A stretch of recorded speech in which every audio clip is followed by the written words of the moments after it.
बोकारो जिले के जरीरी थाना क्षेत्र से एक बड़ी खबर सामने आई है। यहाँ एक ट्रक को आग लगाई गई है और आग पर काबू तो पा लिया गया है, लेकिन अब ट्रक पर आग जो लगाई गई है वह अबूझ पहेली बनी है बोकारो पुलिस के लिए कि आग लगी या किसी ने लगाई है। वैसे जो जानकारी मिल रही है उसमें कहीं न कहीं इस आग के पीछे एक बहुत बड़ी साजिश नज़र आ रही है और जो पर्चा मिला है वहाँ से वह पर्चा संकेत दे रहा है कि यहाँ इस इलाके में भी उपस्थिति दर्ज करने की वामपंथी उग्रवादियों ने कोशिश की है।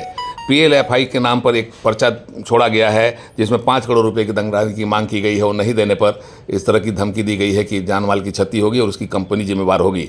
एक बड़ी खबर सामने आ रही है जैना मोड़ इलाके में, जहां पर रोड कंस्ट्रक्शन के काम में लगी हुई एक कंपनी है NG कंस्ट्रक्शन। उसी कंपनी की गाड़ी को आग लगाया गया है। देर रात में वाहनों को फूंक डाला गया और तत्काल जब जानकारी मिली है तो पुलिस दल के लोगों ने पहुँचकर आग पर काबू तो पा लिया है, लेकिन इसी के साथ एक बड़ा सवाल सामने आया है कि आग कैसे लगी, आग किसने लगाई, आग लगने के पीछे की वजह क्या है। तो एक बड़ी खबर सामने आई है, एक बड़ी ब्रेकिंग खबर सामने आई है और यह जो जानकारी मिल रही है वहाँ से कुछ पर्चे भी छोड़े गए हैं। जो पर्चा बरामद हुआ है वह बताया जा रहा है कि PLFI जो संगठन है, जो नक्सली संगठन है, उससे जुड़ा हुआ यह पर्चा है और उस पर्चा में किसी यादव जी के नाम से एक धमकी दी गई है कि 5 करोड़ रुपए की राशि अगर नहीं दी गई तो फिर बहुत बुरा अंजाम होगा, जान माल की जो क्षति होगी उसके लिए ठेकेदार जिम्मेवार होगा। तो एक बड़ी खबर सामने आई है। फायर ब्रिगेड की गाड़ी रात में ही पहुंचकर आग पर उसने काबू पाया है, आग को नियंत्रण में कर लिया गया है, लेकिन पुलिस के लिए अबूझ पहेली बनी हुई है कि आग कैसे लगी, आग लगने की वजह शॉर्ट सर्किट है या कोई और वजह है। लेकिन जो अब सामने बात आ रही है, जो छन के बाद जो सामने आई है कि उसमें एक नक्सली संगठन है जिसने अपनी उपस्थिति दर्ज करने के लिए इस घटना को अंजाम दिया है और 5 करोड़ रुपए की लेवी इसके पीछे की मूल वजह रही है। तो बड़ी खबर यह जो सामने आई है, पर्चा भी मिला है, पर्चे को पुलिस ने जब्त कर लिया है और अब वहाँ लगातार पुलिस की जाँच चल रही है। देर रात में आग लगने की यह घटना हुई थी। तो जो सामने बात आई है वह यही है कि PLFI ने, जो एक उग्रवादी संगठन है, नक्सली संगठन है, उसने अपनी उपस्थिति दर्ज करने की कोशिश की है। हालांकि जिस इलाके में यह घटना हुई है वह कोचागोड़ा क्षेत्र बताया जाता है, जैना मोड़ थाना क्षेत्र का। यहाँ पर नक्सलियों की गतिविधियाँ नहीं के बराबर थी, लेकिन अब इस तरह की जब घटना सामने आई है तो अब पुलिस इसकी जांच में लगी है कि वास्तविक यही स्थिति है कि PLFI कहीं नक्सली संगठन से जुड़े लोग हैं या फिर किसी ने शरारत का घटना किया है। तो एक बड़ी खबर सामने आई है, नक्सलियों की उपस्थिति दर्ज करने की कोशिश यह बताई जा रही है।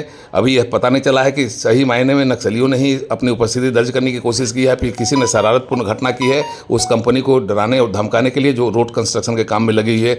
NG प्रोजेक्ट नाम है इस कंपनी का, जो रोड बना रही है और इसी कंपनी से रंगदारी मांगने की बात भी कही जा रही है। 5 करोड़ रुपए की मांग की जो बात आई है, एक पर्चा सामने आया है, उस पर्चा में 5 करोड़ रुपए की मांग की गई है और यह घटना जो हुई है कल देर रात में हुई है। कोचागोड़ा क्षेत्र है जो जरीरी थाना क्षेत्र में पड़ता है, यहीं पर ये जो रोड साइड का काम कर रही है NG कंस्ट्रक्शन, NG प्रोजेक्ट, उसी की कंपनी के वाहनों को आग लगाया गया है। तो जो घटना सामने आई है पुलिस के लिए अबूझ पहेली अब भी है, जैसा कि पुलिस बता रही है कि यह घटना की जांच कर रही है कि आग कैसे लगी, आग लगने की वजह क्या है। लेकिन आग जिस तरीके से लगी है वह कहीं ना कहीं यह संकेत दे रही है कि कोई ना कोई बहुत बड़ी साजिश हुई है, आग लगाने के पीछे की घटना है। और जो अब बात सामने आई है, जो एक पर्चा मिला है, जो पर्चा के आधार पर यह कहा जा रहा है कि 5 करोड़ रुपये की लेवी नहीं देने की वजह से इस घटना को अंजाम दिया गया है और अगर यह लेवी नहीं दी गई है तो आगे भी जान माल की क्षति होती रहेगी और इसके लिए कंपनी पूरी तरह से जिम्मेवार होगी।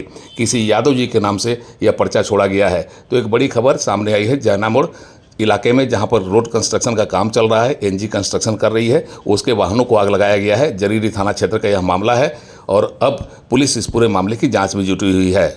उड़ान लाइव ब्यूरो की रिपोर्ट।